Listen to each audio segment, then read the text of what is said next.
Four bodyguards in black suits walked into Miller's diner at 9:47 on a Tuesday morning. Every conversation stopped. Every fork froze midair. The men moved like they'd done this 1,000 times before, scanning the room with eyes that had seen things most people only watched in movies. Behind them came two lawyers in pressed gray, carrying briefcases that probably cost more than Marcus Cole made in 6 months.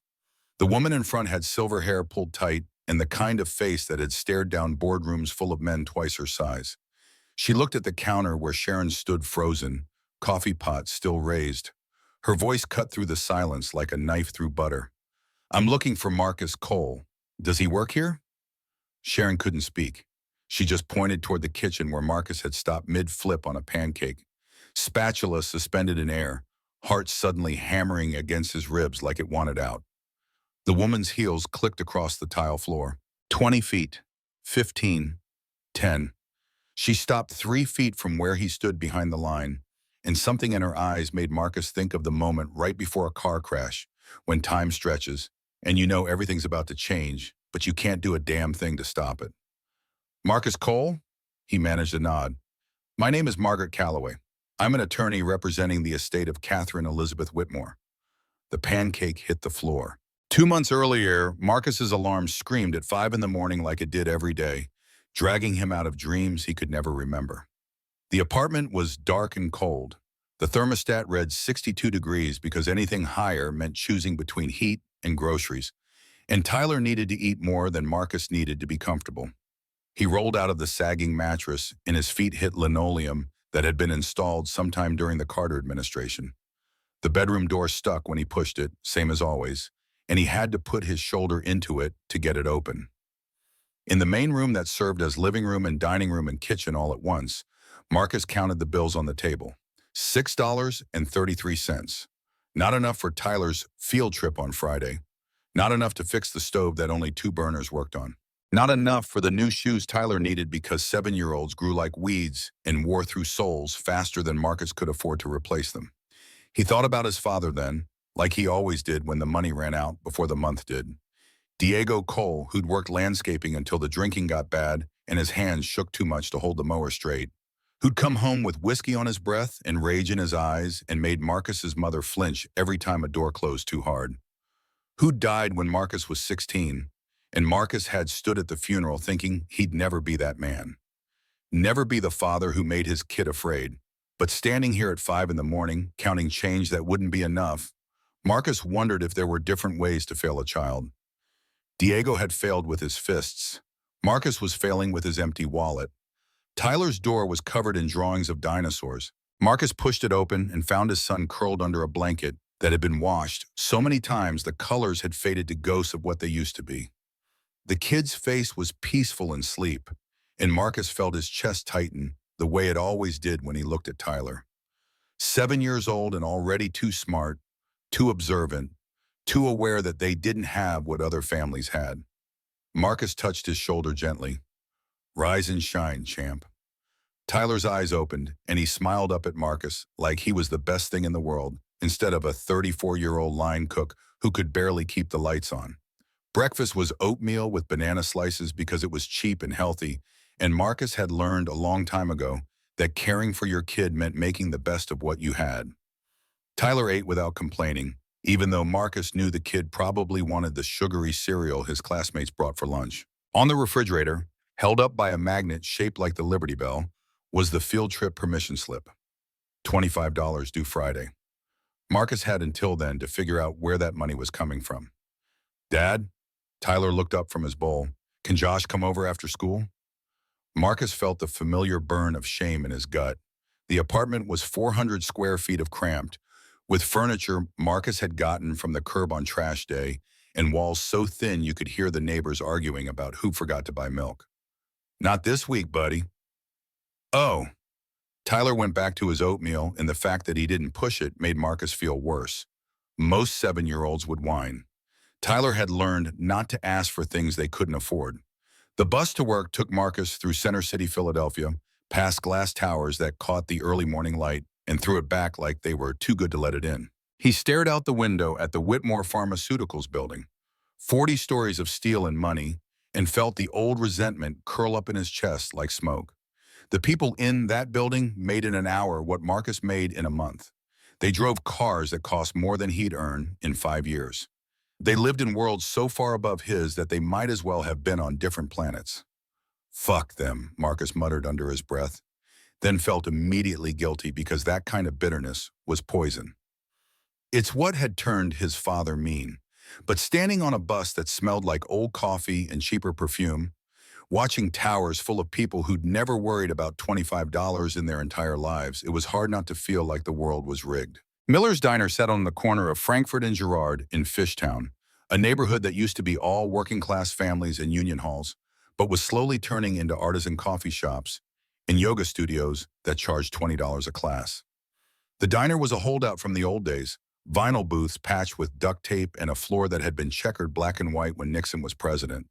It smelled like bacon grease and burnt coffee, and Marcus loved it the way you love things that don't pretend to be something they're not. He came through the back door at 5:45 and found Ray Espinoza already at the prep station, hands moving with the efficiency of a man who'd been doing this for 20 years. Ray was 45 but looked older, the kind of tired that came from working 2 jobs to keep 3 kids fed. He looked up when Marcus walked in. "Morning, brother." "Morning." They didn't need more words than that. That was the thing about real friendship between men.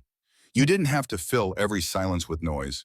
You just worked side by side and the understanding was there underneath everything, solid as the foundation of a house. Marcus tied on his apron and moved to his station. The kitchen came alive under his hands. This was the place he felt most himself, the place where everything made sense in a way the rest of his life didn't. He prepped for the breakfast rush, eggs cracked with one hand into a bowl, pancake batter mixed to the exact consistency where it would pour smooth but cook fluffy, home fries cubed and seasoned. The secret to good home fries was duck fat and roasted garlic with just a pinch of smoked paprika. Sharon always did hers at 400 degrees, which was why they came out burnt on the outside and raw in the middle. You had to go low and slow, let the sugars caramelize proper.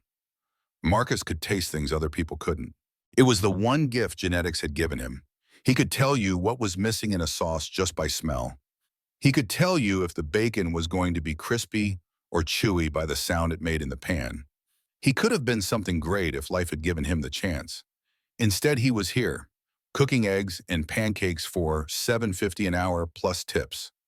At 6:30, Mr. Chen came through the door like he had every morning for the past 40 years. 82 years old, spine bent from decades of work Marcus had never asked about. Landscaping maybe, or construction. He wore the same navy pea coat he'd worn since Marcus started 2 years ago, frayed at the cuffs but clean. Always clean. He sat at his usual spot at the counter and waited. Marcus poured coffee and put it in front of him without asking. "Morning, son. Can I get the usual?" Marcus already had the eggs going.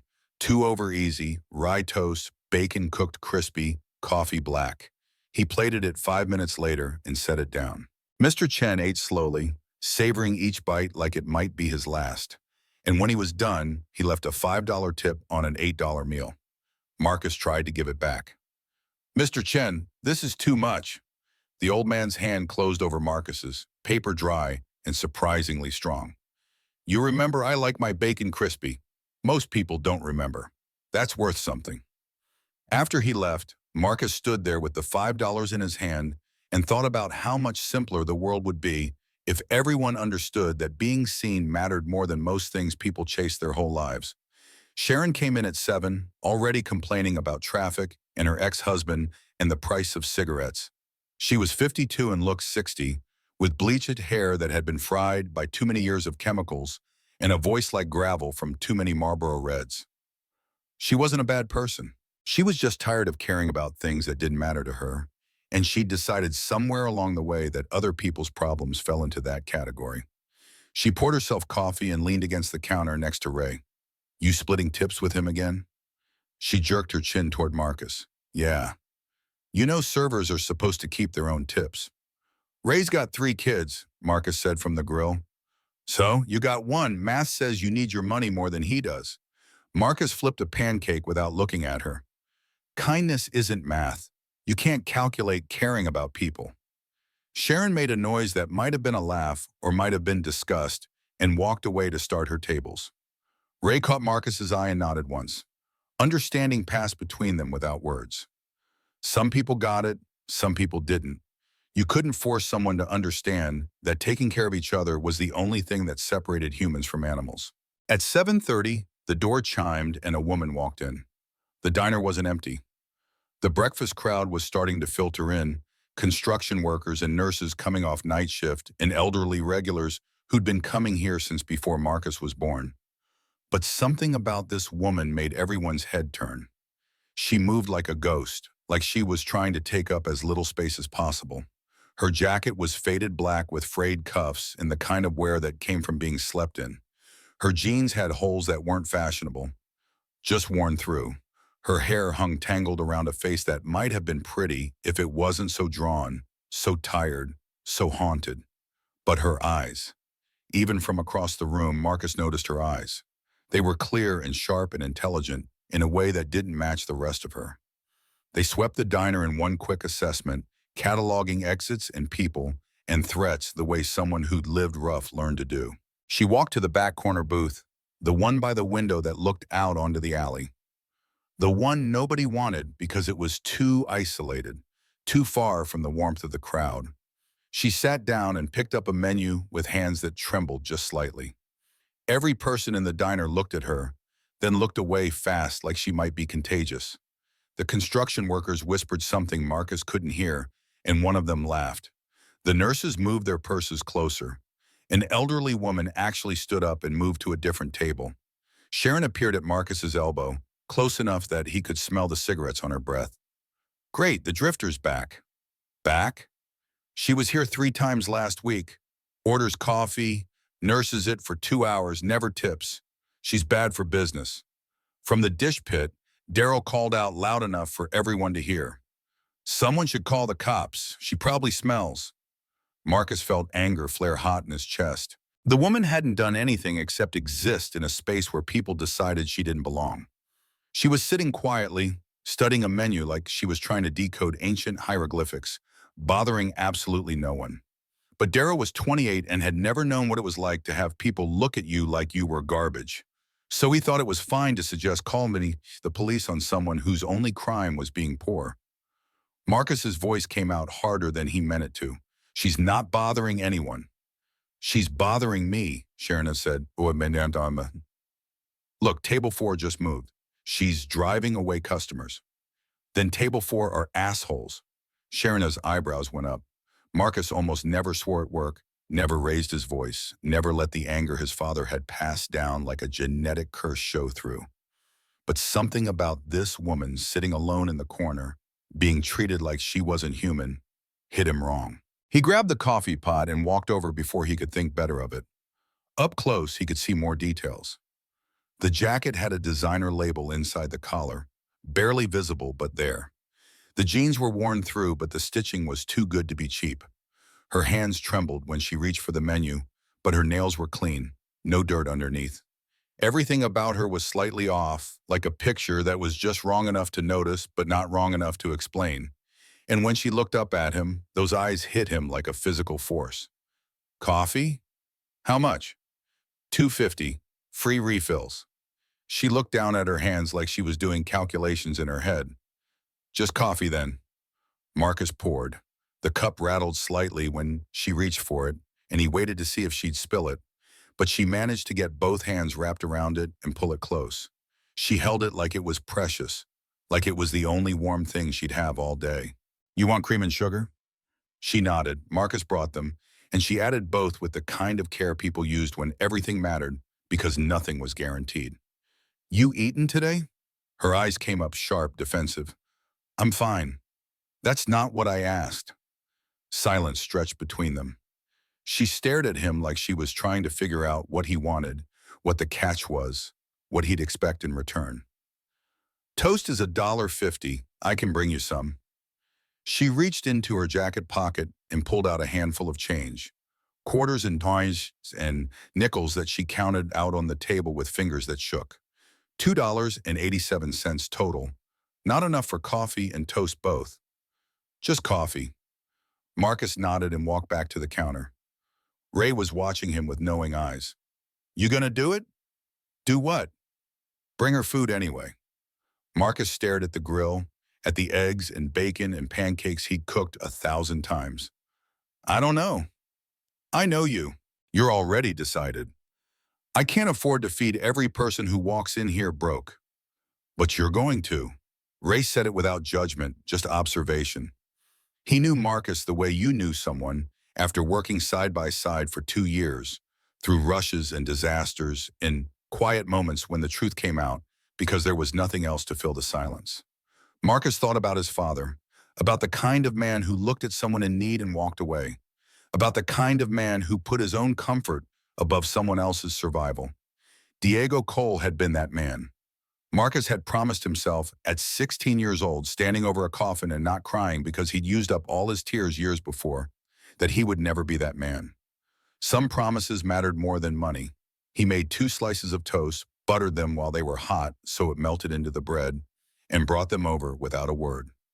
Set them down in front of her and started to walk away. I didn't order this. Her voice was quiet but firm, with an edge underneath that suggested she'd had practice defending herself. Marcus turned back. Extra from the breakfast rush. I can't pay for this. I'm not asking you to. Why? The question hung in the air between them, loaded with more weight than 2 words should carry. Marcus could see the suspicion in her eyes, the wariness of someone who'd learned that nothing came free, that kindness always had a price tag attached. He met her gaze and let the truth sit there, simple and clean. Because I can, and you need it. That's enough. She stared at him for a long moment, and something in her face shifted. Not softness exactly, more like a door that had been locked for a very long time creaking open just a crack. Thank you. You're welcome. He walked back to the counter, and behind him he heard her start to eat. Not fast like someone who was starving, but careful. Grateful. Like she was trying to make it last as long as possible, because she didn't know when the next meal would come. Sharon was waiting with her arms crossed and her mouth set in a line that said she was done holding back. You gave her free food. So now she'll come back every day expecting free food. Marcus shrugged and went back to the grill. There was an order up that needed plating. Then she comes back. You're an idiot, you know that? Probably, but I'll sleep tonight. He meant it too. The truth was that rich men slept on silk sheets and couldn't close their eyes. They worried about stock portfolios and tax brackets and whether their second house in the Hamptons was impressive enough. Poor men slept on mattresses with springs that poked through and slept like babies because they didn't have anything heavy enough to weigh on their conscience. The difference wasn't money. It was whether you could look yourself in the mirror at the end of the day and not hate what looked back. Sharon walked away muttering under her breath. Ray moved closer and spoke quiet enough that only Marcus could hear. Good man, Marcus. Those 2 words mattered more than Sharon's disapproval. Ray had 3 kids and worked 2 jobs and still found ways to help his neighbors when their cars broke down or their heat got shut off. If Ray thought you were doing right, you probably were. The woman finished her toast slowly, then drank her coffee in small sips that made it last 20 minutes. When she was done, she stood and left exactly $2.50 on the table. Every cent she had. She walked toward the door and paused with her hand on it, looking back over her shoulder.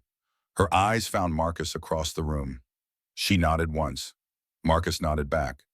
Then she was gone, and the diner felt emptier somehow, like something important had walked out with her. The next morning she came back at 7:30 sharp.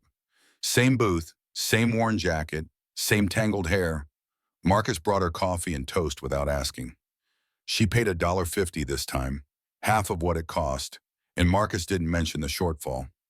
She ate slowly, drank her coffee, and left. This became the routine. Every morning at 7:30, she appeared like a ghost materializing from the cold Philadelphia streets. Every morning Marcus brought coffee and toast. Sometimes she paid full price. Sometimes she could only manage $1. Sometimes she had nothing and just looked at him with those sharp, sad eyes, and he brought it anyway. Sharon complained every single day. Daryl made jokes about the drifter. Customers sometimes moved tables, but Marcus kept doing it. And after 5 days, it stopped being a choice and started being something else. Something that felt like it mattered more than money or pride or what other people thought. On day 5, she spoke first. What's your name? Marcus. Thank you, Marcus. What's yours? She hesitated, and in that pause, Marcus saw calculation happening behind her eyes, weighing something, deciding something. Kate. Nice to meet you, Kate. On day 8, real conversation started. Kate asked if he had family. Marcus tensed immediately, the old wounds from Jessica leaving still raw even 5 years later. Trust was hard when the person you'd loved most had walked out without looking back. Why do you want to know? She looked surprised by his defensiveness, and something in her expression made him feel like an asshole. Just making conversation. I'm sorry, I didn't mean to pry. Marcus forced himself to relax. She wasn't Jessica. She was just a woman trying to connect to another human being, and he was being a dick about it because his ex-wife had broken something in him that maybe couldn't be fixed. I have a son, Tyler. He's 7. That's wonderful. You? No, not anymore. The way she said it suggested there was a story there, something that hurt to remember. Marcus didn't push. If she wanted to tell him, she would. If she didn't, that was her business. On day 10, she asked about his dreams. Is this what you want to do? Diner cooking? Marcus felt his pride flare up, hot and immediate. It was the same reaction he always had when people suggested what he did wasn't good enough. Like his job was something to be ashamed of instead of honest work that kept his kid fed. It's honest work. I didn't say it wasn't, but is it what you want? He stared at her across the counter, and something in her face made him realize she wasn't judging him. She was genuinely asking. Like she really wanted to know what he dreamed about when the world wasn't pressing down quite so hard. Want doesn't pay bills. But if it did? Marcus found himself talking, the words coming out before he could stop them. About wanting his own place once. Small bistro, maybe 40 seats. Open kitchen so people could watch the food being made. Menu that changed based on what was fresh and good, not what was cheapest. Real cooking, the kind that made people close their eyes and remember why they loved food in the first place. Why didn't you? Life, kid, ex-wife who left, bills, reality. What would you call it? Your restaurant? Never thought that far ahead. Dreams die before they get names. Kate's face did something complicated, a mix of sadness and understanding that made Marcus think she knew exactly what he meant. Like maybe she had dreams that died unnamed too. I understand that more than you know. On day 12 it rained. Not the light drizzle Philadelphia got used to, but hard rain that soaked through jackets and made the streets smell like oil and rust. Kate came in looking worse than usual, jacket dark with water, hair plastered to her head, shivering so hard her teeth chattered. Marcus brought coffee and toast and a dry towel from the back. He set all 3 down in front of her. You don't have to, I know. She took the towel and dried her hair, and when she lowered her hands to reach for the coffee, Marcus saw something that made his heart stop. On her wrist, barely visible under the wet sleeve of her jacket, was an Apple Watch. The Ultra model, $800 retail, the kind of watch homeless people didn't wear. Marcus said nothing, but his mind started turning over questions like stones, looking at what lived underneath. On day 14 came the moment that changed everything. Marcus had arrived early, 5:30 instead of 5:45, because Tyler had a morning assembly at school and Marcus had dropped him off before the before-school program even opened. He came through the back door and heard a voice from the women's bathroom. The door was cracked open just enough that sound carried. Kate's voice, but different. Not the soft, uncertain tone she used with him. This was sharp, commanding, the kind of voice that expected to be obeyed and didn't tolerate argument. Margaret, I told you, no intervention. I don't care what the board thinks. The test needs to complete properly. He can't know. Absolutely cannot know. Marcus froze with his hand on his locker door. The test. Board. Margaret. These weren't words that belonged in the vocabulary of someone who slept in shelters and counted change for coffee. I understand the timeline is accelerating. That's not the point. He's different. All 46 before him failed in days. He's lasted 2 weeks. That means something. 46. She'd tested 46 other people, and he was number 47. I need another month minimum, if I have another month. The last sentence dropped into silence like a stone into water, and Marcus felt something cold slide down his spine. If I have another month. What the hell did that mean? The bathroom door swung open and Kate stepped out. She was 10 feet away before she saw Marcus standing there. Her face went through a progression Marcus could read like a book. Surprise, fear, calculation. Then her expression smoothed into the uncertain, vulnerable Kate he'd come to know. And Marcus realized with a sick feeling that he was watching her put on a mask. She walked past him without a word. He didn't stop her. All through the breakfast rush, Marcus's mind churned. Who was she really? What test? Why him? Every time he looked at her sitting in that back booth, sipping coffee and eating toast he'd made for her, he felt something sharp and painful lodge in his chest. It felt like betrayal, which was stupid because you couldn't be betrayed by someone you didn't really know. But he'd started to know her, or he'd thought he had, and finding out it might all be performance made him feel like the ground had shifted under his feet. On day 18, Tyler came to the diner. The babysitter had called at the last minute, some emergency Marcus didn't have time to verify, and he couldn't afford to miss a shift.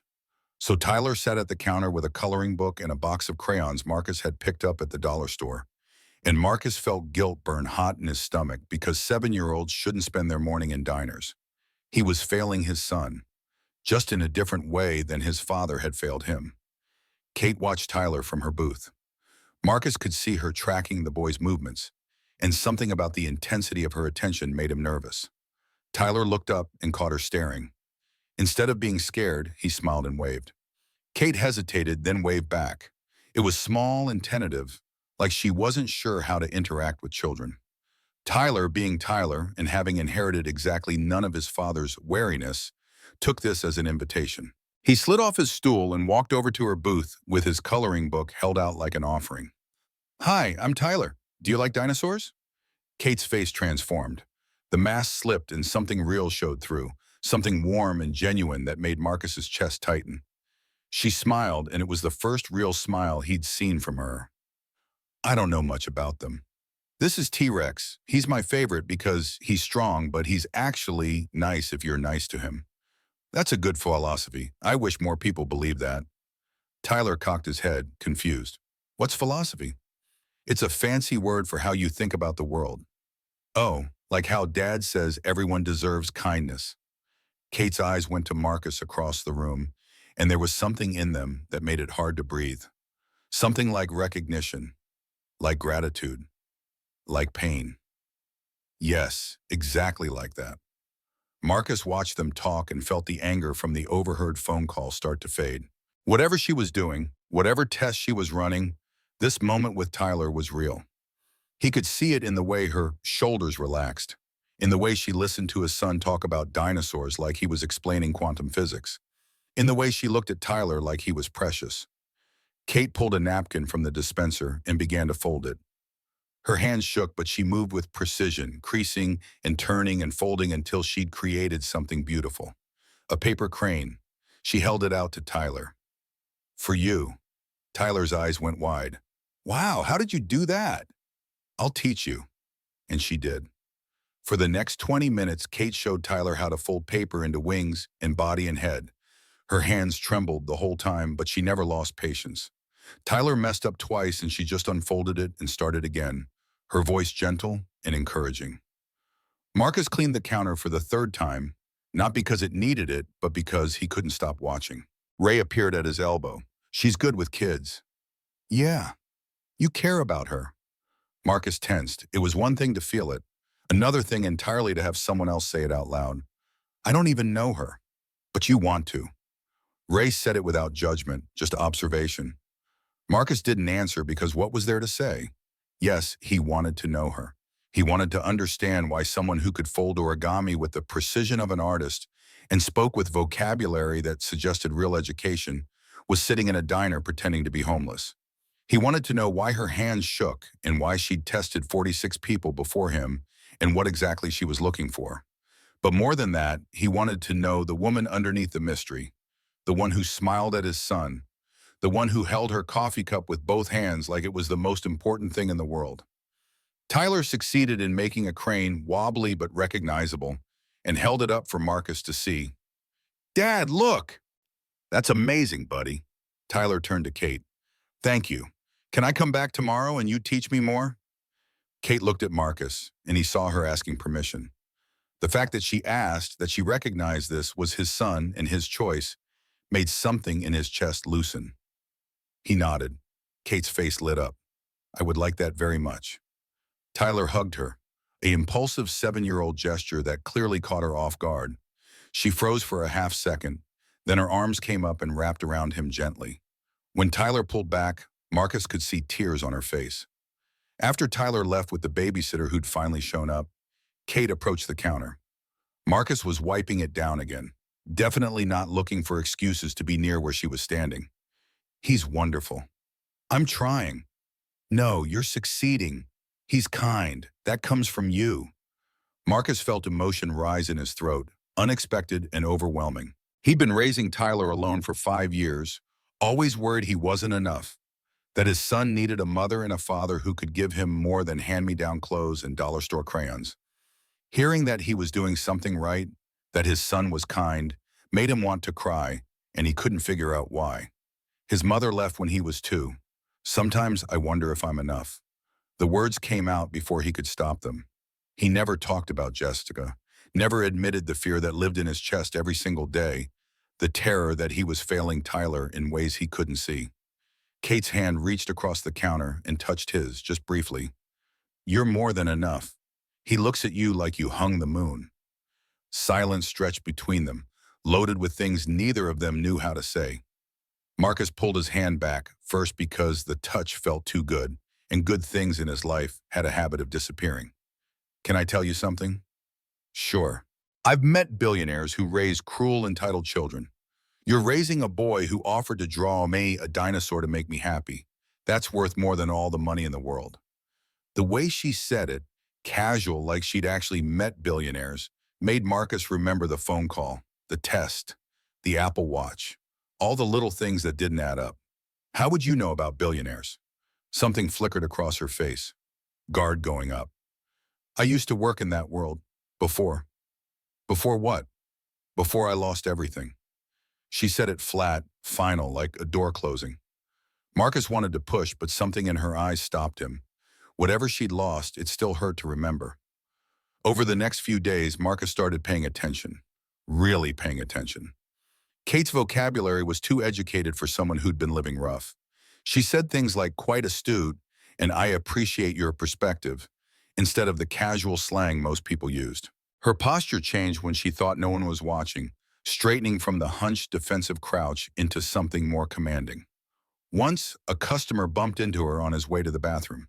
Kate's reaction was immediate and sharp. "Watch it," not scared, not apologetic, annoyed and authoritative, like she expected people to get out of her way. Then she caught herself, and the vulnerable Kate slid back into place like a mask. Marcus watched her across the diner and felt anger start to build in his chest alongside the confused tangle of feelings he didn't want to name. She was lying. About what? He didn't know. But she was lying, and he'd let himself start to care about her, and that made him feel like the idiot Sharon kept saying he was. On day 26, everything came to a head. Marcus arrived early again, 5:30, and took the trash out to the dumpster in the alley. The back door didn't close all the way, and through the gap he heard Kate's voice. She was on her phone again, pacing in the space between the dumpster and the building. "Margaret, the experiment is showing promising results. Subject 47 demonstrates consistent altruistic behavior across multiple scenarios." "No, I haven't told him. Because the moment he knows, everything changes. The whole point is authenticity." Subject 47, that was him. He was subject 47 in some experiment she was running. Marcus dropped the trash bag. It hit the ground with a crash loud enough to echo off the brick walls. Kate spun around and saw him standing there 10 feet away. Her face went through every emotion at once before settling on something that might have been fear. For a long moment, neither of them moved. Then Marcus spoke, and his voice came out harder than he'd ever heard it. "Who are you really?" Kate opened her mouth, closed it, opened it again. I can explain. Then explain. Now. Not here. Not yet. Then when? When you're ready to understand. Something in Marcus snapped. All the anger he kept buried, all the frustration from being poor and powerless and having nothing while people in towers made money hand over fist, all of it came rushing up and out. Fuck that. I've been feeding you for a month. I let my son get attached to you, and you're running some kind of experiment? What am I, a lab rat? No, God, no, Marcus, please. My name is Mr. Cole to you. He turned and walked back inside, slamming the door hard enough that the frame rattled. Behind him, he could hear her calling his name, but he didn't turn back. His hands were shaking when he got to the kitchen, and Ray took one look at his face and went still. What happened? She's been lying, the whole time. All of it, a lie. About what? I don't know yet, but I'm going to find out. The rest of the shift passed in a blur of anger and hurt and confusion. Kate didn't come into the diner. Marcus made her coffee anyway, cutting the toast into pieces the way she liked it because his hands remembered even when his brain was screaming at him to stop. He set it on her table and it sat there, getting cold while the seat stayed empty. Sharon looked at the untouched food.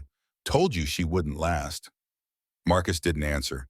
He went back to the grill and cooked through the lunch rush. And when 2 o'clock came and his shift ended, he grabbed his jacket and headed home. Tyler would be getting out of school soon. Marcus needed to pull himself together before then, needed to stop feeling like someone had reached into his chest and rearranged everything inside. That evening, Tyler asked about Kate. Dad, where was Kate today? I don't know, buddy. Is she okay? Marcus lied without hesitation. Yeah, she's fine. Is she coming back tomorrow? I don't know. Tyler went quiet and Marcus could see him processing, could see the wheels turning in his 7-year-old brain that was too smart for its own good. Did you make her mad? The question hit harder than it should have. Why would you think that? Because you make that face. The face you made when Mom called and didn't want to talk to me. Marcus felt something crack in his chest. His son was 7 years old and already reading disappointment in his father's face. Already learning that people left and it hurt and you had to pretend it was fine. I'm sorry, Tyler. It's okay, but I miss her. She was teaching me origami. I know. That night, Marcus couldn't sleep. He lay in bed staring at the ceiling and thinking about Kate's hands shaking as she folded paper cranes, about the way she'd looked at Tyler like he was precious, about how she'd said billionaires like she'd met them personally, about the Apple Watch and the phone calls and the word experiment. At 2 in the morning, he gave up on sleep and went to the laptop he'd bought used 5 years ago. It took forever to boot up, but finally the search bar appeared. Marcus typed in experiment subject 47 and got nothing useful. He tried Catherine Elizabeth Whitmore because that was the name the lawyer had said in the flash forward that felt like it happened to someone else, and found Forbes articles and society pages and photos of a blonde woman in evening gowns that looked nothing like Kate. But the eyes were the same, sharp and intelligent and sad. Marcus stared at the screen until his vision blurred and whispered to the empty apartment, "Who are you, Kate?" The next morning, Marcus arrived at work and Kate was standing outside the diner. She looked worse than he'd ever seen her, pale and drawn with dark circles under her eyes like she hadn't slept either. When she saw him, she straightened, and he caught a glimpse of that other posture, the commanding one, before she let herself slump again. Marcus, please, let me explain. Every instinct screamed at him to walk past her, to go inside and pretend she didn't exist. But his feet stopped moving, and he stood there on the sidewalk while early morning traffic rushed past and the world moved around them like they were statues. I'm listening. 2 years ago, I lost everything. Everyone I thought loved me left. I needed to know if anyone would care about me when I had nothing. So you tested people. Yes. How many? You were number 47. And the other 46? Failed, every one. You were the only one who passed. The words should have felt good, should have felt like winning something. Instead, they just made Marcus feel tired. Past what? The kindness test, the will you care about me when I have nothing test. Marcus laughed and it came out bitter. Congratulations, you found a sucker. No. Kate stepped closer and there were tears on her face. I found the only good man I've ever met. Don't, Marcus held up Hampton. Don't do that. Don't try to make this okay with pretty words. You lied to me. You used me. You made me care about someone who doesn't even exist. I do exist. Kate exists.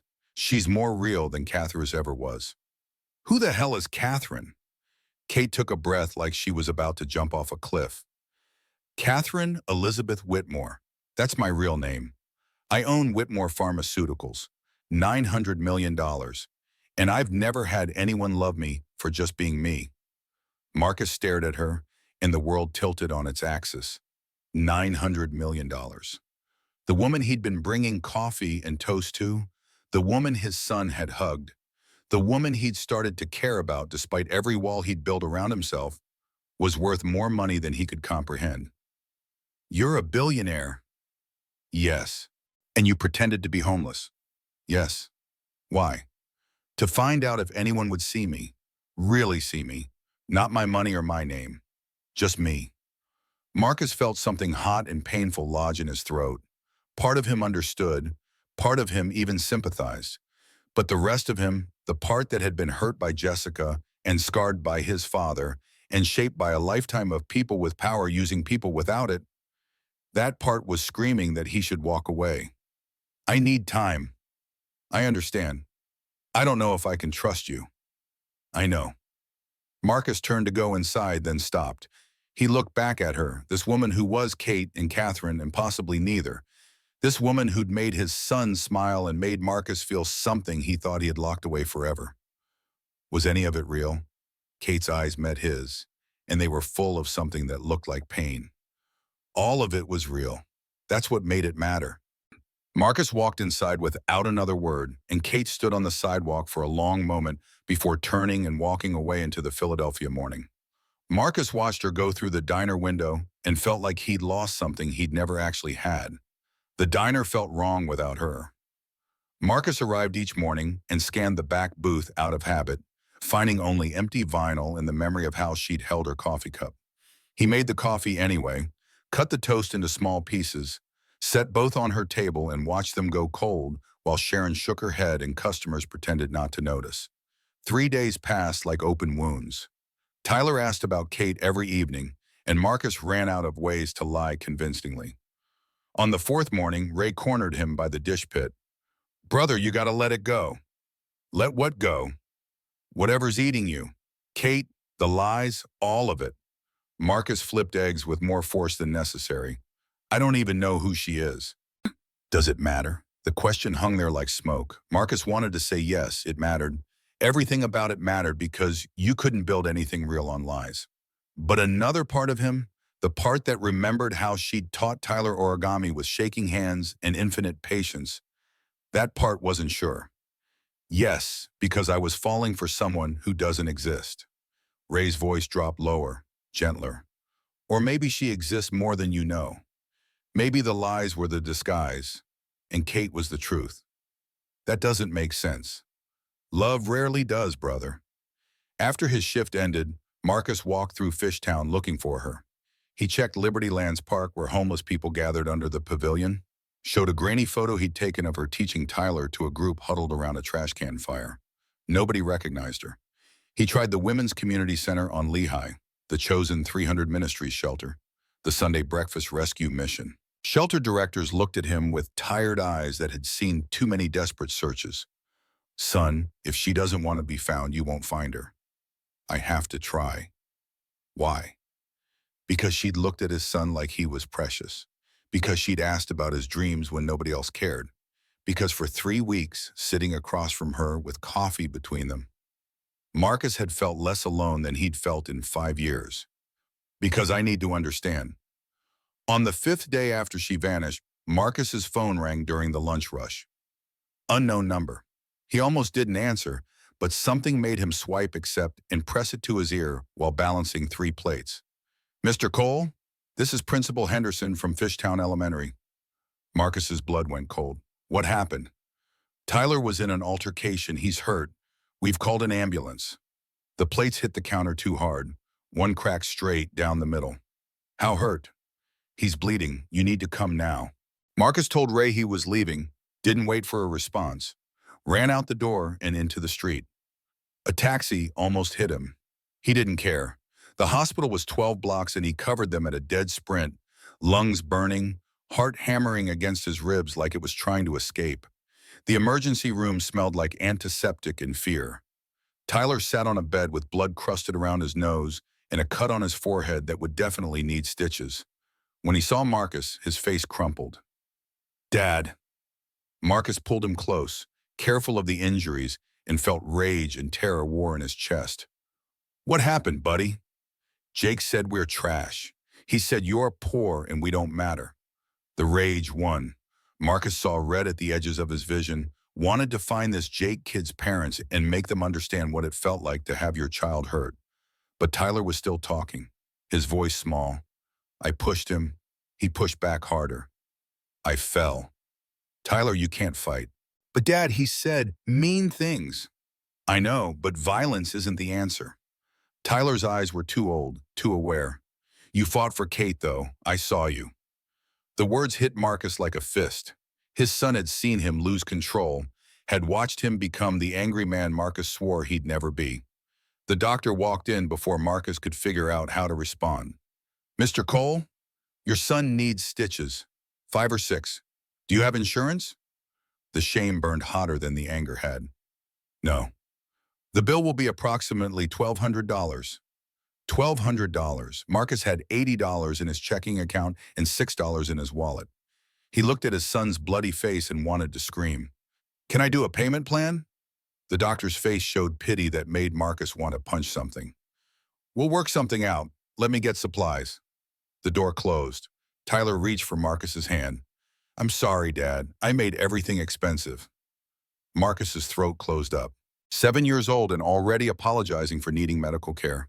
Already understanding they couldn't afford emergencies. Already learning to make himself smaller so he wouldn't be a burden. "Tyler, buddy, this isn't your fault. Never think that." The door opened again, but it wasn't the doctor. A nurse stepped in, looking confused. "Mr. Cole, there's someone here." Catherine walked through the door behind her, but not Kate, not the woman with tangled hair and worn clothes who'd sat in the back booth folding paper cranes. This was someone else entirely. Tailored charcoal pantsuit that probably cost more than Marcus made in 3 months. Hair pulled back in a severe bun that showed the elegant bones of her face. Diamond studs that caught the fluorescent light. Heels that clicked authority with every step. She moved like she owned the space. Like the hospital was hers and everyone in it who worked for her. Marcus didn't recognize her for 3 full seconds. Then her eyes met his and he saw Kate underneath the armor. "Is he all right?" The voice was different too. Crisp, commanding, the voice of someone who expected immediate answers and got them. "Kate?" "Catherine." The correction landed like a slap. She moved to Tyler's bedside and her face softened when she looked at him, some of the CEO mask slipping to show real concern underneath. "Hi, Tyler. Remember me?" "Kate, you came back." "I heard you got hurt. I wanted to make sure you were okay." The doctor returned with supplies and stopped short when he saw Catherine. His eyes went to her handbag, probably worth more than his monthly salary, then to her face. "I'm sorry, only family." Catherine pulled a black card from her purse and held it out like a weapon. "Bill everything to this account, and I want your best pediatric surgeon, not an ER resident." The doctor hesitated. "Our best surgeon is in the middle of..." "Pull him out. Cancel whatever he's doing. This child gets priority." "Ma'am, we have protocols." Catherine's eyes went ice cold, the same eyes that had stared down hostile takeovers and fired entire departments without flinching. "I own a pharmaceutical company that supplies 30% of this hospital's medications. Do you understand what I'm saying? Call your best surgeon now." The doctor's face went pale. He practically ran from the room. The doctor's face changed when he saw the card. Amex Centurion, invitation only. The kind of thing that separated the very rich from everyone else. "Ms. Whitmore, Catherine Whitmore." Recognition flickered across his face. "As in Whitmore Pharmaceuticals?" "Yes, now get him the best care available. Immediately." The doctor practically bowed on his way out. Catherine turned to Marcus, and the softness vanished, replaced by something colder. "We need to talk. Privately." Marcus looked at Tyler. Buddy, stay here. I'll be right outside the door. In the hallway, Marcus rounded on her with fury that had been building for days. Who the fuck are you? I wanted to tell you. Sorry, you've been lying for weeks. I had reasons. What reasons? You're some rich bitch slumming it for fun? The words came out cruel, designed to hurt, and they hit their mark. Catherine's face went rigid, the CEO mask slamming back into place. Watch your tone. Or what? You'll buy me like you buy everyone else? Something in her face cracked, hurt bleeding through. That's not fair. Fair, you lied about everything. Who you are, what you wanted, why you were there. Not everything. Catherine's voice dropped, became smaller, more vulnerable. Kate showing through Catherine's armor. My feelings for you, those were real. Feelings? You don't even know what that word means. Tears formed in her eyes, and Marcus hated himself for putting them there, even as rage still burned hot in his chest. I know better than you think. She took a breath like she was steadying herself before jumping. 2 years ago, my parents died. Car accident on I-95. 3 months later, Jonathan, my fiancé, left me. He said I was too much to handle. Said my grief was exhausting. Everyone I thought loved me disappeared. Marcus felt some of the anger drain away, replaced by something more complicated. So you decided to test people? I decided to find out if anyone would care about Catherine the person, not Catherine Whitmore the heiress. By lying? By removing the thing that made everyone lie to me. My wealth. Silence stretched between them, loaded with questions Marcus didn't know how to ask. How many people did you test? You were 47. And the others? Failed, every single one. You were the only one who passed. Passed what? Her voice broke on the words. The kindness test, the will you care about me when I have nothing test. And you did. You cared. You brought me coffee every morning. You cut my toast when my hands shook. You defended me to customers who called me trash. You didn't know I had money. You didn't care.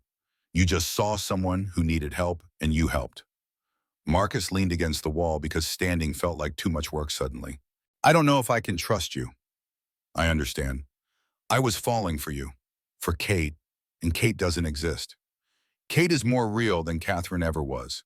Catherine is what I have to be to run a company. Kate is who I want to be, who I am when nobody's watching. The distinction made a strange kind of sense. Marcus thought about his own armor, the way he kept walls up to protect himself from getting hurt again. Maybe everyone wore masks. Maybe the question wasn't whether the mask was there, but whether you took it off for the right people. There's more you need to know.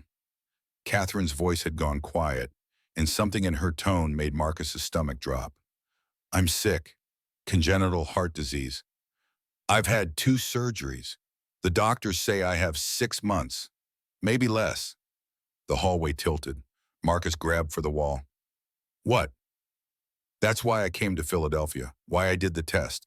I wanted to know before I die if anyone would love me. Jesus, Catherine. And I found you. You loved Kate, even though Kate had nothing. Marcus's throat was too tight to speak. Catherine stepped closer, close enough that he could smell her perfume. Something expensive and complicated that probably had a French name. Of course I did. Why? Because Kate was kind. Kate was real. Kate made me feel like I wasn't alone. Catherine's face crumpled, and suddenly she wasn't the intimidating CEO anymore. She was just Kate, crying in a hospital hallway. I wasn't pretending that part. That was real. All of it. Marcus pulled her into his arms before he could think better of it. She folded against him like she'd been waiting for permission to stop holding herself together. Her body shook with sobs, and Marcus held her and thought about all the ways people could lie while telling the truth. Over the next week, something shifted. Catherine came to the diner each morning, but differently. Sometimes in expensive clothes with her hair styled, looking every inch the CEO. Sometimes as Kate, in worn jeans and tangled hair. She stopped pretending they were separate people. They were both her. On the 3rd day after Tyler's accident, she invited Marcus to her penthouse. He left Tyler with Ray's wife and took the Market Frankfurt line to Rittenhouse Square, where buildings cost more per square foot than most people made in a year. The doorman looked at Marcus's jeans and work boots with barely concealed disdain, but let him through when he gave Catherine's name. The penthouse took up the entire 42nd floor. Floor-to-ceiling windows showed Philadelphia spread out like a circuit board, lights stretching to the horizon. Art on the walls that Marcus recognized from magazines. Furniture that looked uncomfortable and probably cost more than cars. Catherine answered the door in jeans and a sweater, barefoot, looking more like Kate than the woman who'd commanded doctors. "You came. You invited me. I wasn't sure you would." She led him to the kitchen, which was all marble and stainless steel and looked like nobody had ever cooked in it. Catherine opened the refrigerator and pulled out ingredients. "I thought I'd make dinner. You cook?" "Badly, but I wanted to try." She started on chicken parmesan, and Marcus watched her massacre it with techniques that made his chef's soul weep. When she tried to taste the sauce and burned her tongue, he couldn't help himself. "Here, let me show you." He moved behind her, guided her hands on the spoon, showed her how to blow on it first, how to let it cool on her tongue before swallowing. The proximity made his heart beat faster. Catherine turned her head slightly. "Thank you." "For what?" "For being patient with me, for teaching me." "It's just cooking." "No, it's more than that. You're showing me that I don't have to be perfect, that it's okay to not know things." Ashton, they cooked together, Marcus correcting her technique, Catherine learning with the focus she probably brought to board meetings. When the food was done, they ate at her dining table that could seat 12 but held only 2 plates. "This is good," Marcus admitted. "It's overcooked and underseasoned." "But you made it. That counts for something." Catherine smiled, and it reached her eyes this time. "Jonathan had a private chef. He never let me in the kitchen. Said it wasn't appropriate." "What a dick." She laughed, surprised and delighted. "He was. I just didn't see it until after." They talked through dinner about things that mattered and things that didn't. Catherine told him about growing up with nannies and boarding schools, about parents who loved her but were never there. Marcus told her about his father's rages and his mother's quiet endurance, about promising himself he'd be different. "You are different. Tyler adores you. Tyler deserves better than what I can give him. He has you. That's everything." Later, they stood by the windows looking out at the city. Catherine moved closer until their shoulders touched. "Marcus, can I ask you something?" "Sure. Do you think you could ever forgive me for lying?" He thought about it, really thought about it, about trust and betrayal and the difference between hiding who you were and becoming someone new, about how she'd looked at Tyler in the hospital and how her hands had shaken when she folded paper cranes. "I think I already have." She turned to face him, eyes searching his. "Well, because I understand now. You weren't lying about who you were. You were lying about what you had. There's a difference." Catherine kissed him then, soft and tentative like she was afraid he'd pull away. Marcus didn't. He kissed her back, and it felt like coming home to a place he'd never been. Over the next 10 days, they built something new. Catherine came to Marcus's apartment and didn't flinch at the small space or old furniture. She sat on his sagging couch and played board games with Tyler and laughed when she lost. Marcus taught her to cook properly, and she taught Tyler advanced origami until the apartment was full of cranes and butterflies and frogs. On Saturday, they went to Franklin Square, the 3 of them together. Tyler ran ahead to the playground while Marcus and Catherine walked slowly, her hand in his. "This is nice." "Yeah. I never thought I'd have this. Normal. Family. Is that what we are?" Catherine stopped walking and looked at him with eyes that had seen too much hurt. "I'd like us to be, if you want that." Tyler ran back before Marcus could answer, dragging Catherine toward the carousel. "Kate, Mom, come on!" Catherine froze. Tyler had called her Kate Mom, half nickname, half wishful thinking. She looked at Marcus with panic and hope warring on her face. "Is that okay?" Marcus thought about his son having someone who loved him besides his father, about Catherine's face when Tyler hugged her, about building something good out of broken pieces. "Yeah, it's okay." On the carousel, Catherine held Tyler on her painted horse while Marcus stood beside them, and a stranger asked if they wanted a photo. The 3 of them together looking like a family, frozen in pixels that Catherine later said was her favorite picture ever taken. That night, after Tyler was asleep, Catherine stayed. They lay on Marcus's bed in the dark, not having sex, just holding each other. Her head rested on his chest, and he could feel her heartbeat, irregular and too fast. Marcus? Yeah. If I don't make it, promise me you'll use the money to open your restaurant. Promise me Tyler goes to a good school. Promise me you'll find someone else to love. Don't talk like that. Please let me say this. He tightened his arms around her. I don't want anyone else. You will eventually, and that's okay. I want you to be happy. I can't imagine being happy without you. Her voice broke. You will be, because you're strong. Stronger than you know. 3 days later, Catherine came to the diner looking worse than she had in weeks. Pale, breathless, hands shaking so badly she could barely hold her coffee cup. Marcus brought her food she didn't eat and sat with her during his break. You should see a doctor. I see doctors all the time. They can't fix this. Then what can they do? Make me comfortable, buy me time, but not much of either.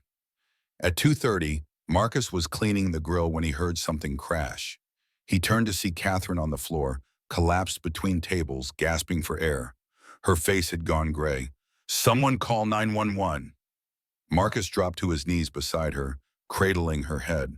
Stay with me. Just breathe. I've got you. Catherine's hand found his and gripped with surprising strength. Marcus, I'm scared. I know, but you're going to all be okay. Help is coming. The ambulance arrived in 4 minutes that felt like hours. EMTs swarmed, asking questions Marcus didn't know how to answer. Medication she was on, previous episodes, emergency contacts. Marcus went with her because she grabbed his hand and wouldn't let go, and the EMT saw the desperation on both their faces and didn't make him stay behind. At the hospital, case. Doctors and nurses moving with practiced efficiency, Catherine on monitors that beeped wrong rhythms, someone shocking her with paddles, and Marcus watching through a window, praying to a God he'd stopped believing in years ago. Please don't take her. Not yet. We just started. The doctor emerged after an eternity. Mr. Cole, she's stable. Cardiac episode triggered by stress. We've given her medication. She'll need to stay overnight. Can I see her? 5 minutes. Catherine lay in the bed looking small and fragile, oxygen mask covering half her face. When she saw Marcus, she pulled it off. Hi. Hi, you scared the hell out of me. I'm sorry. He sat beside the bed and took her hand, careful of the IV line. Don't apologize, just don't do that again. I can't promise that. Then fight, please. Fight for more time. Why? Because I'm not ready to lose you. We just started. Tears slid down her face. I'm scared, Marcus. Not of dying, of leaving you and Tyler. I just found you. It's not enough time. Marcus leaned close, his forehead against hers. Then we make every day count. No more hiding, no more armor. Just us, real and honest. For however long we have. The door opened. Private doctors in expensive suits entered, led by an older man who radiated authority. He looked at Marcus like he was a problem to be solved. Ms. Whitmore, we need to discuss treatment options. Catherine's voice came back stronger, CEO tone sliding into place. Not now, it can't wait. The damage to your heart is progressing faster than we anticipated. Without intervention, you have 4 to 6 months. The words hit Marcus like bullets. 4 to 6 months. Less than half a year. 1 season. Nothing. I'll think about it. We don't have time for deliberation. We can try the experimental surgery, 30% success rate, or we can make you comfortable. Catherine looked at Marcus, and he saw her asking a question she couldn't voice. You should do the surgery. 30% chance I live. 70% chance I die on the table. But 30% chance is better than 0. Is it? Living with surgeries and pain and hospitals? Or should I spend my last months actually living? Marcus didn't know how to answer that. The doctor cleared his throat impatiently. Ms. Whitmore, I need a decision. Then you'll wait for one. Now leave. After they left, Catherine turned back to Marcus. What would you do? I want you to live, however that looks. Even if living means suffering. I just want more time with you. She pulled him down for a kiss that tasted like salt and fear. Me too. The next days blurred together. Catherine came home from the hospital and came to the diner each morning, weaker each time. Marcus cooked for her, real food designed to be easy to digest and nutritious. She ate small bites and pretended it was enough. Tyler sat with her during homework, and she helped him with math while her hands shook. On the seventh day after the hospital, Catherine arrived at the diner late, 9 instead of 7:30. She could barely walk, had to hold on to tables for support. Marcus met her at the door. "You shouldn't have come. I needed to see you to tell you I've made a decision." They sat in her usual booth. Marcus held her hand across the table. "About the surgery?" "I'm not doing it." Everything stopped. "What? Why?" "Because I don't want to spend my last months in hospitals. I want to spend them with you and Tyler. Living. Really living. But you could survive. 30% chance. And even if I do, months of recovery, weak, in pain, unable to do anything. I don't want that. I want to enjoy the time I have left." "How long?" Her voice dropped to barely a whisper. "Dr. Rothman says maybe 6 weeks, maybe less." 6 weeks, 42 days, 1,000 hours. It wasn't enough. It would never be enough. "I can't lose you." "You won't, not really. I'll always be with you." As she stood to leave, something fell from her bag. A torn page, handwriting Marcus recognized. He picked it up and read, "Day 89, November 3rd, subject MC. The experiment is compromised. I can no longer remain objective. Marcus is not just a subject anymore. He's the man I love. This was never supposed to happen. But I can't stop. I don't want to stop. For the first time in 38 years, I feel alive." Note, day 1 was March 15th, 2024, the day I first went undercover. 46 subjects tested before Marcus. Day 89 is the day everything changed. Marcus stared at the words. Day 89. Almost 3 months ago. She'd loved him for 3 months and never said it until now. The next morning, Catherine didn't come to the diner. Marcus made coffee anyway, cut toast, set both on her table. The seat stayed empty. Day 2, the same. Day 3, he called her phone. It went to voicemail. On day 4, he went to her penthouse. The doorman looked uncomfortable. "Ms. Whitmore checked out yesterday, said she was going away." "Where?" "She didn't say, just told me to tell you she's sorry." Marcus felt panic rise like floodwater. "Did she leave anything? A note?" "No, sir, just the message." For 3 days, Marcus searched, called every hospital in Philadelphia, drove to Boston and stood outside Whitmore Pharmaceuticals headquarters until security escorted him away. Went to her penthouse and pounded on the door until neighbors complained. She had vanished as completely as she'd appeared. Ray found him on the 5th night, sitting in the dark diner at midnight, staring at her empty booth. "Brother, talk to me." "She's gone. She left without saying goodbye." Maybe she had reasons. What reasons could justify this? Ray's voice was gentle. Maybe saying goodbye was too hard. Maybe she's doing what she thinks is best. For you. For Tyler. By leaving? By not making you watch her die. Marcus wanted to argue but couldn't. He remembered his mother's death from cancer when he was 12. Remembered the way it had destroyed her slowly until there was nothing left but pain and morphine haze. Remembered wishing she'd died faster so it would hurt less. Maybe Catherine was giving him the same gift. Maybe she was sparing him the slow horror of watching her fade. Or maybe she was just scared, and alone, and dying somewhere he couldn't find her. On the 6th day, Tyler asked the question Marcus had been dreading. "Is Catherine coming back?" Marcus couldn't lie anymore. "I don't know, buddy. I hope she does. I miss her." "Me too." "Dad?" Tyler's voice got smaller. "Do you think she's happy, wherever she is?" "I hope so." "Me too, because she deserves to be happy. She was sad for so long." That night, after Tyler was asleep, Marcus's phone rang. Unknown number. He answered with his heart in his throat. "Hello? Mr. Cole, this is Margaret Calloway. I'm calling about Catherine Whitmore." The world held its breath. "Is she—" Margaret's voice cracked. "She passed away this morning. I'm very sorry." The phone fell from Marcus's hand. Distantly, he heard Margaret still talking, but the words were just noise. Catherine was dead. The woman he'd loved, The woman who taught his son origami and kissed him in her penthouse and made him believe he deserved good things, she was gone. Marcus slid down the wall until he was sitting on the kitchen floor, and the grief hit him like a tidal wave. He couldn't breathe, couldn't think, could only feel the crushing weight of loss pressing down until he thought his chest would cave in. Somewhere in another room, Tyler's alarm clock ticked toward morning. Outside, Philadelphia slept on, unaware that Marcus's world had just ended. And in the silence, Marcus whispered her name like a prayer that came too late. Catherine.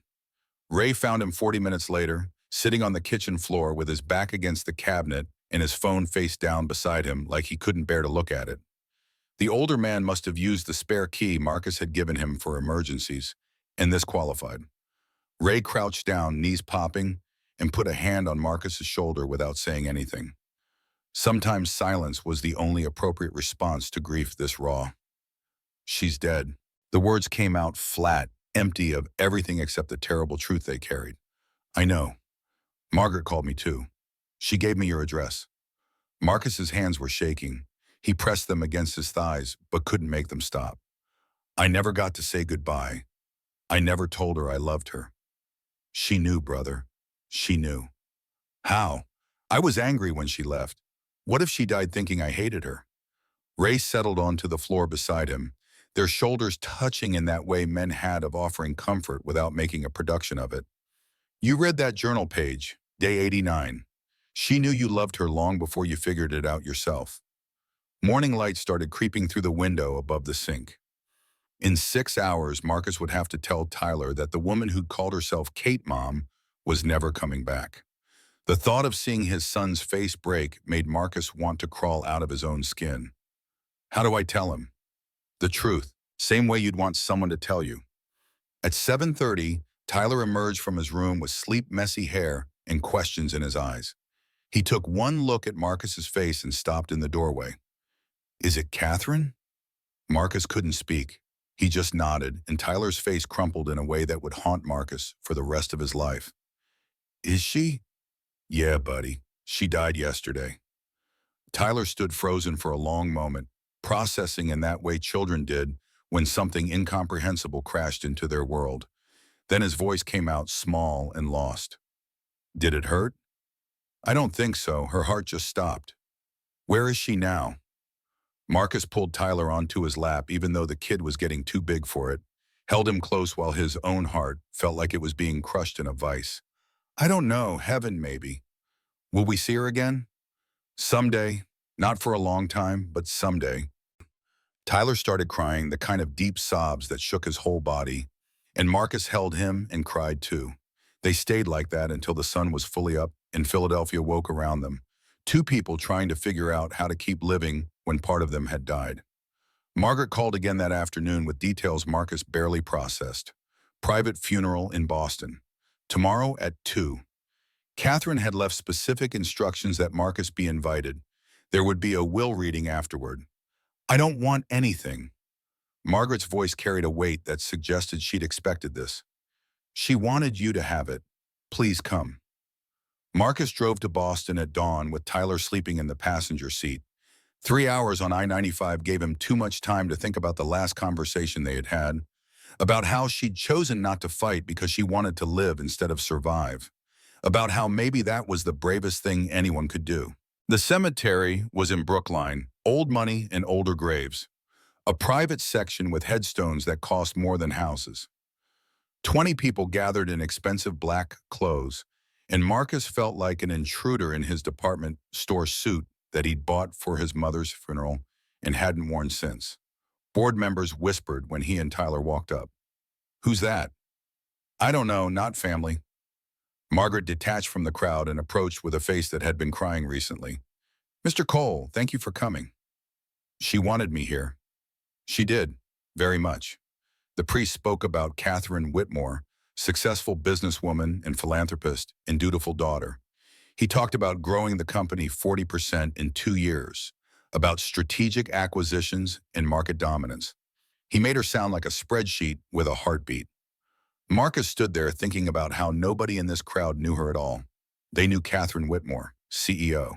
They didn't know Kate, who'd held coffee cups with both hands and taught a 7-year-old boy that people could be strong and kind at the same time. A board member spoke next, going on about tough decisions and brilliant strategy and how Catherine had transformed the company. Zero mention of her as a person. Zero acknowledgement that she'd been lonely and scared and searching for something they'd failed to give her. The priest asked if anyone else wanted to speak. Silence fell like snow. These people who'd worked with her for years, who'd made millions because of her decisions, and none of them had anything personal to say. Marcus felt anger cut through the grief, sharp and clarifying. He stood up. Ray looked surprised but didn't try to stop him. Marcus walked to the front and turned to face the crowd. Board members stared like he'd stripped naked. I didn't know Catherine Whitmore, the CEO. His voice carried across the cemetery, steady despite the shaking in his chest. I knew Kate Morrison, the woman who sat in my diner and drank terrible coffee, and I want to tell you about her. He could see confusion on their faces, calculation about who this person was and whether he was important enough to matter. Marcus didn't care. Kate came into Miller's diner 2 months ago. Everyone avoided her, but there was something in her eyes that made me want to help. So I brought her coffee and toast. Every morning for weeks. She taught my son origami. She asked me about my dreams like what I said actually mattered. She made me feel seen. Someone in the back shifted uncomfortably. Marcus kept going. Then I found out she wasn't really Kate. She was Catherine, billionaire, CEO. Someone so far above my world, I had no right to love her. But I did. I loved her. Not because of who she pretended to be, but because of who she really was. His voice threatened to break, but he pushed through. She was kind. She was brave. She was searching for proof that people could be good, that someone could love her for herself, not her money. I hope I gave her that. I hope in the short time we had she felt loved. Because she was, by me, by my son, completely. Tyler was crying openly now. Ray had his hand on the boy's shoulder. Catherine, if you can hear me, thank you for seeing me, for teaching me that love isn't about deserving it, it's about giving it freely. You gave me everything, and I'll spend the rest of my life trying to be worth it. Marcus walked back to his seat through absolute silence. Then Tyler stood up and walked over and hugged him, and the sound of a child crying for someone he'd loved broke whatever dam had been holding the crowd back. Margaret openly wept. Even some of the board members looked moved, which probably meant they were human after all.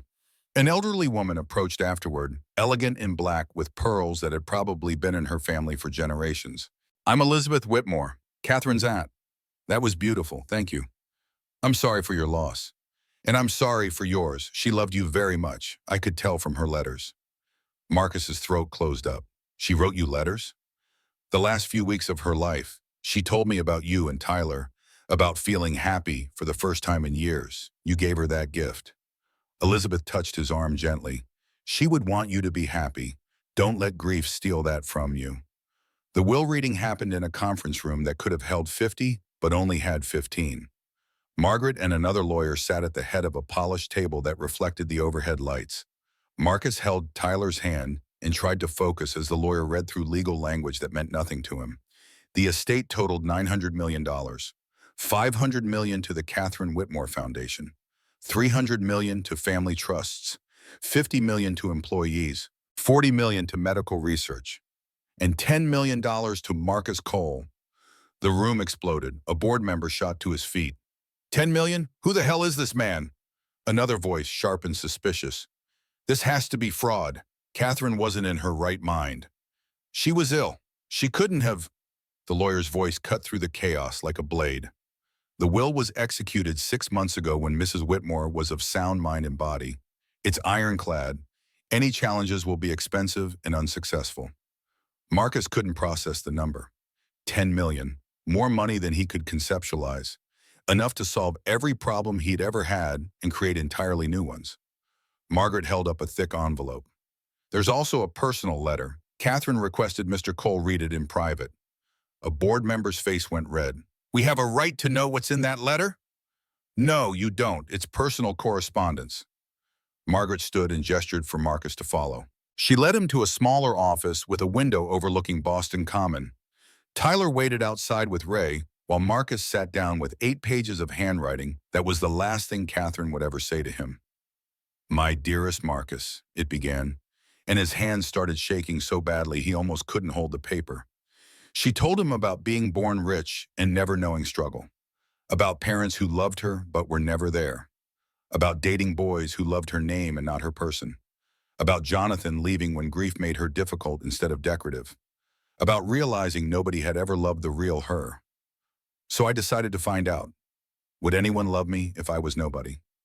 She described the 18 months of testing, the 46 people who failed, the growing despair that maybe she'd been right all along about humanity being fundamentally selfish.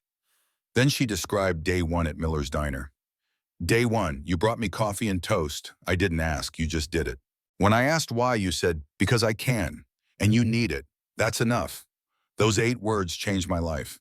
Marcus had to stop reading to wipe his eyes. Catherine's voice came through so clearly on the page, vulnerable and honest in a way she'd rarely been in person. She wrote about watching him with Tyler, about how he taught his son that everyone mattered, about the day her hands shook and he'd cut the toast without judgment, about realizing on day 89 that she was in love with him and the experiment was ruined, but she didn't care anymore. "I fell in love with you, Marcus, deeply, completely, for the first time in my life, and then I found out I was dying faster than expected. I had to choose, tell you and spend my last days watching you grieve, or leave and spare you that pain." She apologized for choosing wrong, for running instead of staying, for dying before she could say goodbye properly. "But Marcus, those weeks with you were the happiest of my life, worth more than all 38 years before. You gave me something money couldn't buy. Love, real love, the kind that sees past what you have to who you are." The letter explained the 10 million, not charity, investment in goodness. Use it for the restaurant, for Tyler's education, for building something beautiful. "But more than money, I'm giving you control of my foundation. $500 million. You decide where it goes. Because in 47 people, you're the only one who passed every test. Consistency, empathy, dignity, character." She described her journal, 500 pages documenting 18 months of searching. Day one was March 15th, 2024, when she first disguised herself as Kate Morrison. Days 188 tested 46 people across Philadelphia. All failed within hours or days. Day 89, August 29th, was when Marcus brought her coffee without asking. Day 152, December 12th, was the day before she died.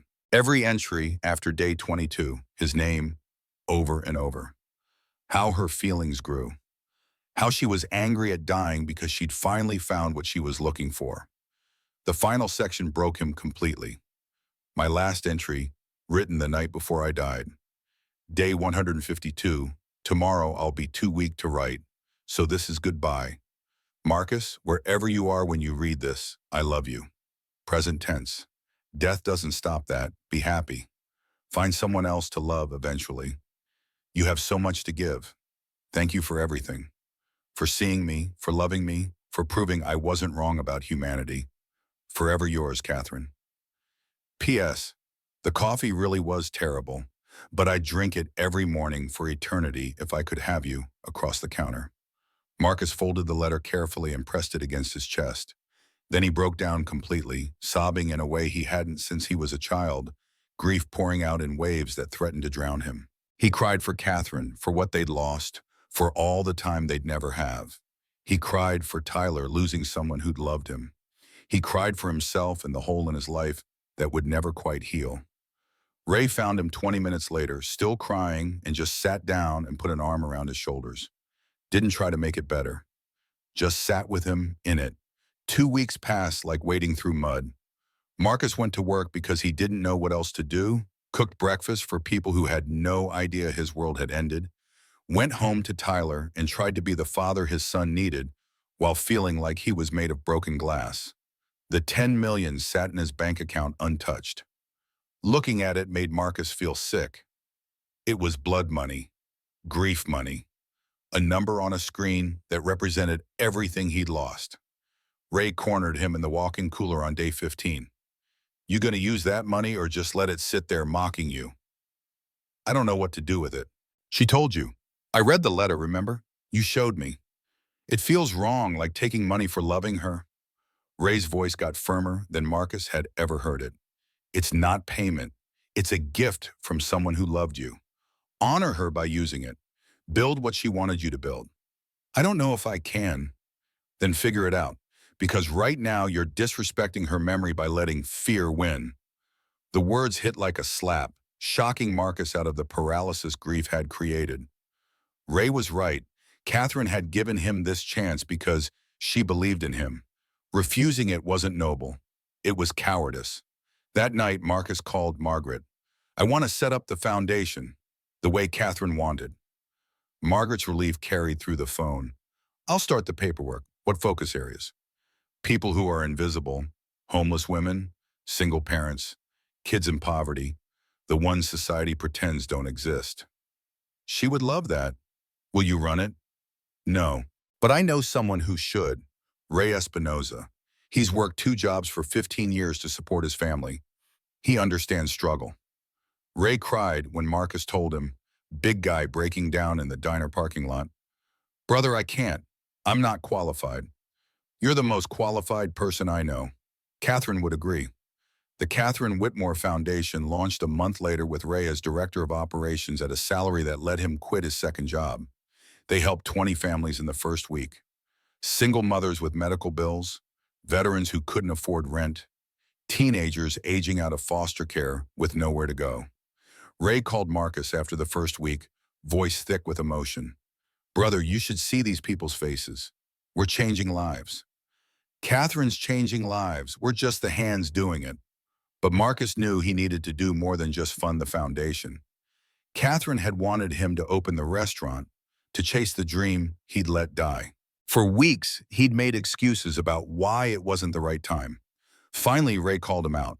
Stop being scared. She believed in you. Believe in yourself. Marcus started looking for spaces in Fishtown the next day. Found a storefront on Frankfurt Avenue, small but perfect. 40 seats, open kitchen, good bones. The rent was $4,500 a month, which would have been impossible before. Now it was barely a rounding error. He used $200,000 from Catherine's money to renovate. Professional kitchen with equipment that actually worked. Comfortable dining room with booths upholstered in deep blue. Kate's old booth from Miller's Diner, which Marcus had bought from the owner, installed in the corner like a shrine. Photographs on the walls. Catherine in her CEO clothes looking powerful. Kate at the diner with Tyler, both laughing. Paper cranes Tyler had folded, hanging from the ceiling by invisible wire. The restaurant needed a name. Marcus stood in the empty space trying to imagine what Catherine would want. Not something stuffy or pretentious. Something that meant what she'd meant to him. Catherine's table. Tyler looked up from the homework he was doing at the counter. That's perfect, Dad, because she wanted everyone to have a seat at the table. The tagline came easily. Everyone is welcome. Marcus designed the menu around comfort food done right. Kate's toast, thick brioche with compound butter and local jam. The first morning, breakfast plate with the eggs cooked any style, crispy bacon, perfect home fries. Tyler's favorite, mac and cheese with 3 cheeses and herb crust. The conversation, braised short ribs over risotto, the dish Marcus had made for Catherine. But the centerpiece was Sunday dinners. Pay what you can, prefix menu, 3 courses, pay whatever you could afford. $50, $5, nothing. Everyone ate the same food, sat in the same room, was treated with the same dignity. Opening day came 6 months after Catherine's death. Marcus arrived at 5 in the morning, earlier than necessary, because his hands needed to be busy. Ray came at 6 to help prep. Sharon, who'd quit Miller's Diner specifically to manage Catherine's table, showed up at 7. Tyler came after school to fold napkins and arrange paper cranes on each table. By 5 o'clock, when the doors opened, a line stretched around the block. Word had spread about the pay-what-you-can model, about the diner cook who'd inherited millions and used it to feed his neighborhood. The first customer was an elderly woman who looked like she'd been living rough. She stood at the door uncertain, and Marcus walked over to meet her. Come in, please. Sit anywhere. I don't have money. It's Sunday. Pay what you can. I have $3. Marcus smiled, and it was the first genuine smile since Catherine died. Then dinner is $3. Let me bring you a menu. She sat in Kate's booth, and Marcus's chest tightened watching her touch the same vinyl Catherine had touched. He brought her the full Sunday dinner: butternut squash soup, roasted chicken with vegetables, chocolate tart with whipped cream. She looked at it like he'd given her the moon. This is too much for $3. It's exactly right. Enjoy. Throughout the evening, the dining room filled with exactly the mix Marcus had hoped for. A man in an expensive suit paying $200 for a $50 meal, the extra going to subsidize others. A single mother with 2 kids paying $10, Marcus bringing them extra desserts. Construction workers after a long shift. Elderly couples, teenagers, all of them together, all of them treated like they mattered. Tyler moved through the room like he'd been born to it, bringing water, clearing plates, talking to customers with the easy kindness Marcus had tried to model. Ray worked the pass, calling orders, keeping everything moving. Sharon managed the front of house with surprising gentleness, seating people with care about who'd be comfortable next to whom. Near the end of service, Margaret walked through the door. Marcus met her with a hug. You came. I wanted to see it. Catherine's legacy. Marcus showed her around, the photographs, the paper cranes, Kate's booth, the menu with dishes named after moments they'd shared. Margaret cried at all of it. She would be so proud. You built something beautiful. We built it. She gave me the foundation. No, you gave her hope. This is you paying it forward. That first week, they served 300 people. Pay what you can Sundays fed 75, with many customers who could afford to pay extra doing so to help others. By the end of the month, Catherine's table had a 6-week waiting list for regular dinner service. But Marcus didn't care about success. He cared about the look on people's faces when they realized they were welcome here, regardless of what their bank account said. He cared about kids getting full meals and homeless people being treated like human beings, and everyone understanding that at Catherine's table, dignity came with the silverware. 1 year after Catherine died, Marcus woke before his alarm and couldn't fall back asleep. December 15th. The date had been circled on his calendar for weeks. Tyler found him making coffee in the dark. We're going today, right? Yeah, buddy. Get dressed. They drove to Boston in silence, Tyler working on a paper crane in the passenger seat while winter landscapes scrolled past. The cemetery looked different under fresh snow, softer somehow, less brutal. Catherine's headstone was simple granite with words Marcus had helped choose. Catherine Elizabeth Whitmore, 1987-2025. She saw beauty in humanity. Marcus and Tyler brought gifts. Coffee from Catherine's table. Actually good coffee, not the diner swill she'd pretended to like. Toast cut into small pieces and buttered perfectly. 100 paper cranes Tyler had spent weeks folding, each one a memory. They arranged the cranes around the headstone in a circle of color against white snow. Tyler stepped back to admire his work. Do you think she can see them? I think if anyone can, it's her. Marcus knelt in the snow and started talking like Catherine could hear him. Hey, it's been a year. Feels like yesterday and feels like forever all at once.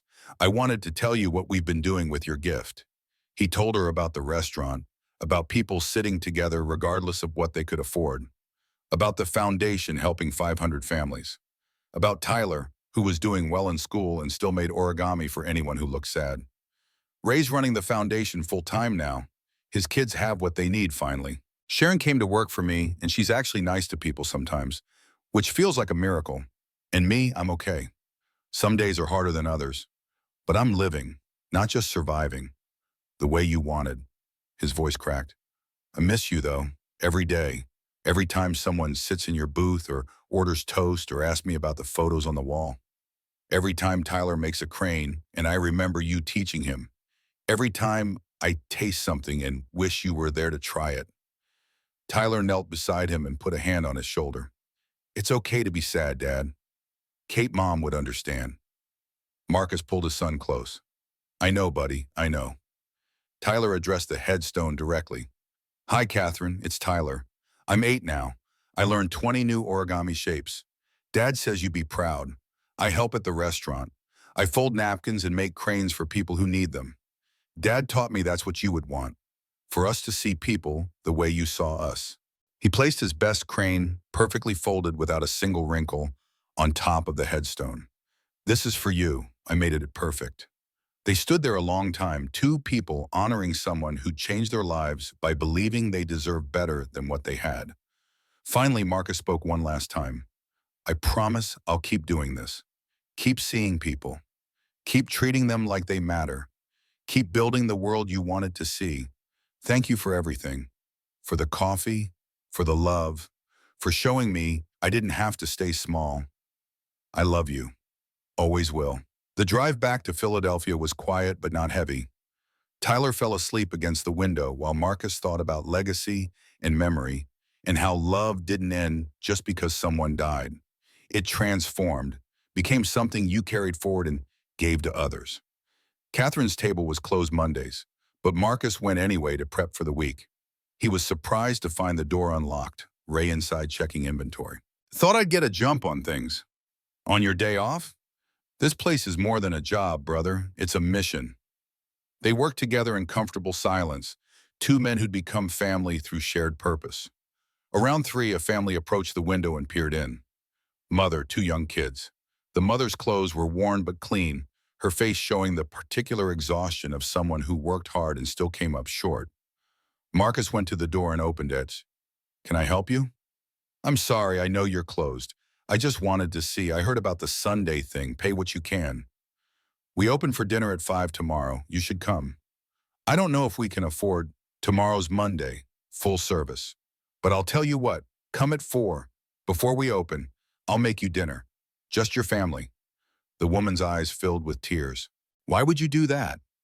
Marcus thought about Kate sitting in the back booth of Miller's Diner, about how he'd brought her coffee because it was the right thing to do, about how that simple act had changed both their lives. Because everyone deserves to feel human. That means everyone deserves good food and a warm place to sit. They came at 4. Marcus sat them in Kate's booth and cooked while Tyler brought them water and crayons for the kids. He made them a full meal, butternut squash soup with sage, Caesar salad with house-made croutons, chicken parmesan with fresh mozzarella, rigatoni and marinara, roasted Brussels sprouts with balsamic, and chocolate tart with whipped cream for dessert.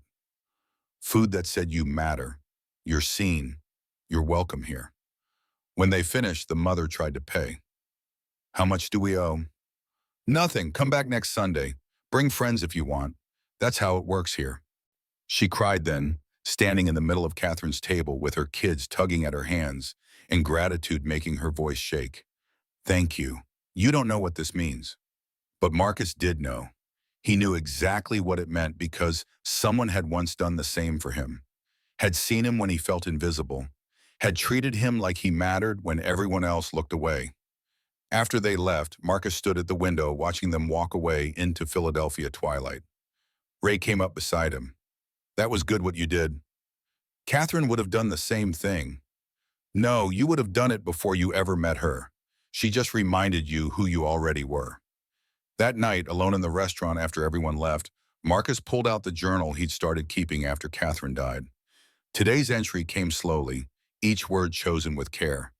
December 15th, 1 year since Catherine died. Went to her grave, brought coffee, toast, cranes, talked to her like she could hear. Maybe she can. He paused, pen hovering over paper. The restaurant is thriving, foundation helping hundreds. Tyler's happy, Ray's doing incredible work. I'm okay, some days harder than others, but I'm living, really living, the way she wanted. He thought about the family he'd fed today, about the mother's face when she realized dinner was free, about how one act of kindness could ripple outward in ways you'd never see, but that mattered anyway. She taught me something I'd forgotten, that you don't help people because it benefits you. You help them because they're human, and humans help each other. That's what separates us from everything else. Not intelligence or technology or art. Kindness. Simple, uncomplicated kindness, given freely to whoever needs it. Marcus closed the journal and looked around the restaurant. Photographs of Catherine watching from the walls. Paper cranes catching the streetlight through windows. Kate's booth empty, but somehow still full of presence. He whispered to the silence, "I miss you every day, but I understand now what you were trying to teach me. Love isn't about time, it's about impact. We had 2 months and you changed my entire life. That's enough. That's more than enough. That's everything." He turned off the lights and locked up. Outside, snow had started falling again, dusting Philadelphia in white. A homeless man huddled in the doorway of the building next door. Marcus stopped. "You hungry?" The man looked up, suspicious. "What's it to you?" "I own this restaurant, Catherine's Table. Come back tomorrow at 4, before we open. I'll feed you." "Why?" Marcus thought about Kate in her worn jacket, about how everyone had looked away except him, about how that moment of seeing someone had led to everything that came after. "Because you're standing here and I have food. That's reason enough." The man stared at him like he was speaking another language. "For real?" "For real, 4 o'clock tomorrow. Don't be late." Walking to his car, Marcus felt something loosen in his chest. The grief was still there, would probably always be there in some form, but it had transformed into something he could carry while still moving forward. Catherine wasn't gone. She was in every meal he cooked, every person he fed, every moment he chose kindness over convenience.